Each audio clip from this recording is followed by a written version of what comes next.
A sećam se ovde, draga moja, kada je Desanka Maksimović, pesnikinja, pozirala i kaže: Gospodin Savo, recite gdje treba da gledam i da mirujem, a znate kakva je nam bila lirski prefinjeno stvorenje.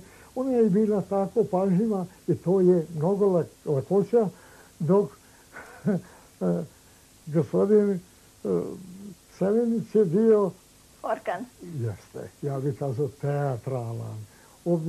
Zaboravio da ga ja i slikam, a u meni znoj curi u kišu, reflektor blizu u sobi i smatram da mi je to bio najteži portret koji sam uradio, a do sad imam u spisku preko 2500 portreta.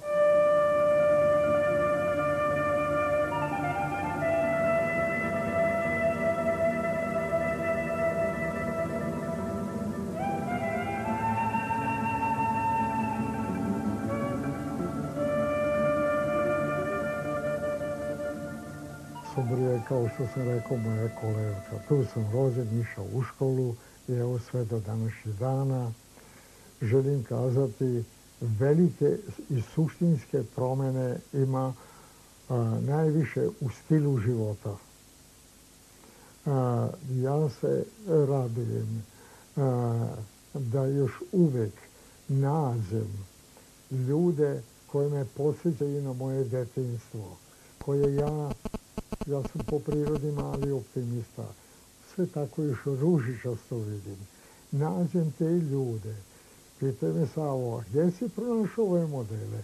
Ja odem na stočnu pijacu i tamo nađem tog našeg, ja bih kazao, malog, čestitog, vrednog seljaka i kad nekog nađem koji mi se sviđa, onda ga zamolim da ga portretiram. Bilo je to jedan vrlo interesantan događaj. Zove se Bata, zovemo ga Bata i Šaponja. Šaponje su salaši koji su par kilometara od Sombora. Čovjek koji ima 140 do 150 kila. Pravi tipičan naš čovjek koji ne vodi brigu mnogo o oblačenju, raspoložen uvek, bez obzira što je siromašan, pun duha, vedrine. Zamolim ga da ga portretiram. Kažem, a on odgovara: kaži ti meni srpski šta je to znači portret? Pa da vas nacrtam. Pa tako mi kažete. Ali da to bude kod nas kod kuće. Pa kaže, a ne ovdje u gradu. A koliko to košta? Ja sam vrlo siromašan čovjek, pa mi recite koliko košta sad što ćete vi mene nacrtati. Ne, ja ću vama još dati nešto novaca, što ćete vi malo mirovati sat, dva, a da vas ja naslikam. Pa kaže, nikad ja nisam imao prilike da tako jeftino zaradim. Sjećam se, petak je priješnji dan, mi smo otišli kod njega na salaš. On je otišao pre, ja sam posle ručka, letnje doba kao danas, vrućina, prašina velika.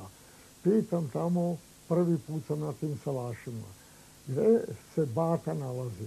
Kaže, na kraju jedna mala kućica, sam ne znam kako će ti otići, idete automobilom, a tu je grbovo, pa prašina velika. Pa kažem, pokušat ću. Znam, ja idem za mnom brdo jedno prašine. Stanem pred kuću, izlazi Bata napolje.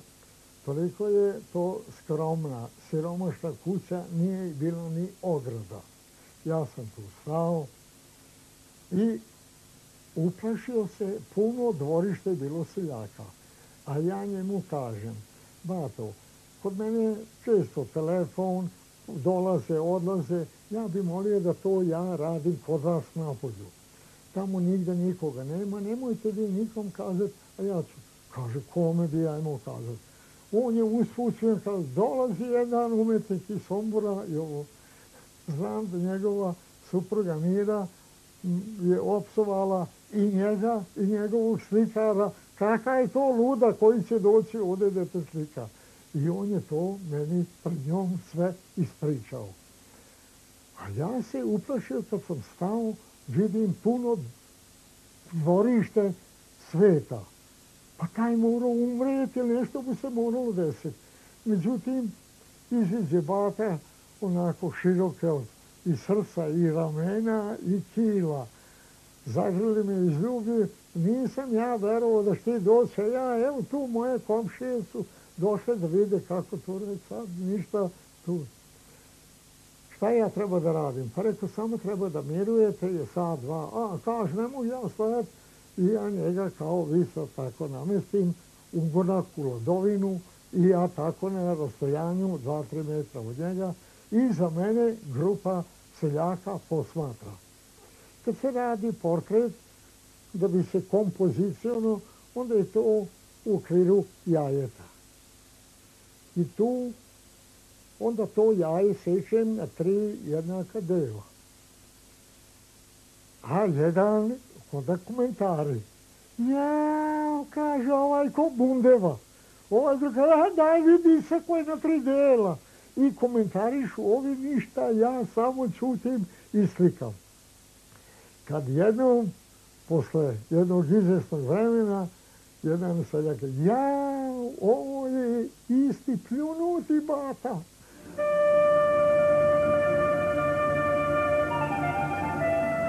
Portret Sava Stojkov smatra svojom pravom i najlepšom disciplinom. Stoga nije čudno i kada se na različite načine bavio pejzažnom slikom, od akademske realističke interpretacije preko ekspresivnih poetskih prizora, pa sve do svojih karakterističnih naivističkih predela slikanih prvo načinom bliskom čuvenoj Hlebinskoj školi i do vlastite bajkovite stilizacije Bačke, on je pokušavao pejzažu da unese portretski karakter.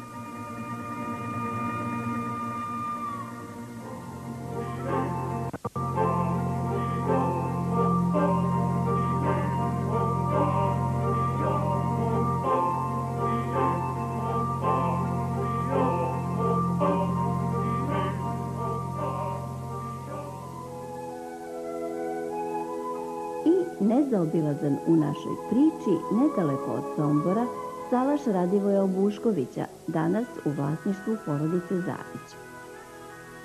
Star preko 100 godina, sačuvan, autentičan, nalik na ono vreme i onaj svet koji Sava Stojkov čuva na svojim slikama.